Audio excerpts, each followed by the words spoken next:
به نام یاد خدا. سلام بیننده های عزیز و نازنین، امید کنم که جور و صحتمند سر حال باشین.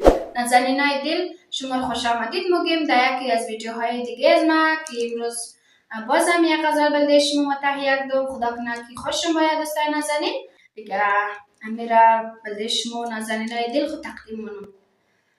دیگه اینا ما بلدهشم میخوانم، شما دیگه تا آخر از ما همراهی که نازنینای دل. وی سری کوی بلند خانه بسازم، یک خانه غریبانه بسازم مادر جان. همون روزی که تو خانه مبایی خدا فرش روی خانه بسازم مادر جان.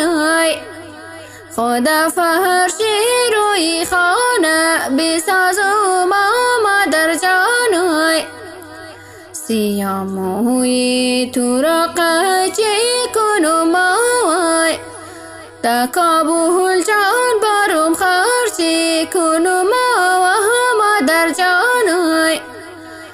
همان ساعت که مادر یادم باید دا بلغو کدواچی کنم مادر جان. دا بلغو کدواچی کنم مادر جان. تو کی دوری ما کی دورم مادر جان. تو کی باغی ما انگورم مادر جان خدا جان.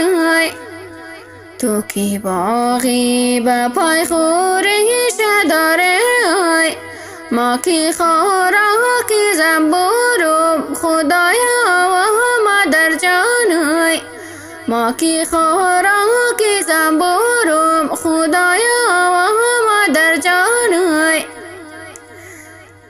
وی سری سنگی سوشانه ممندای مادری نازدان جگه ممنده خدا جان. مادری نازدان را خوب نگاه کیدای قدی پون با ابرشو نگاه کیدا خدا جان. قدی پون با ابرشو نگاه کیدا بیرار جان. اخ بابای اخ چند روز است که بوی گل نیامد، صدای خواندنی بلبل نیامد مادر جان. صدای خواندنی بلبل نیامد مادر جان. برید از باغبانی گل بپرسید چرا بلبل به سیلی گل نیامد خدا جان.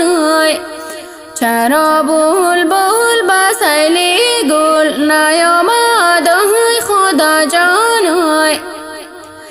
سری کوی بلند فریاد کردم علی شهری خدا را یاد کردم مادر جان. علی شهری خدایا شای مردان دلی ناشادی ما را شاد گردان خدا جان. سری کوی و رسومای خدا جان چی بلبل در قفس اومای خدایا مادر جان. چی بلبل در قفس جرد پای مای تدانی یا مخاص اومای خدایا مادر جان. قفس تنگم پریدن میتنومای مادر دورم رسیدن میتنوم خدا جان. مادر دورم دیده نمیتنم خدا جانای چادر نماز را سر کردم مادر جانای سونی را سفر کردم مادر جان خدا جانای سونی را سفر کردم نکردم تو را خونه جگر کردم مادر جان خدا جانای خدا جان کوی رازای می گشتی مادر شیر یک جای می گشتی خدا جان مادر شیر یک جای می گشتی خدا جان دور از آخیل مسافر دل مدیقه دور از آخیل مسافر دل مدیقه مادر جانای. خب دوستای عزیز و نازنین، امید منو که از این غزل از من خوش مانده شاید دیگر خوار خو حمایت که نازنینای دل لایک یا چیم نره دیگر. تشکر از تک نازنینای دل دیگر، شما را در لای پاک مسپارم تا برنامه های بعدی. خدایا رو مددگار شما. الله یاد.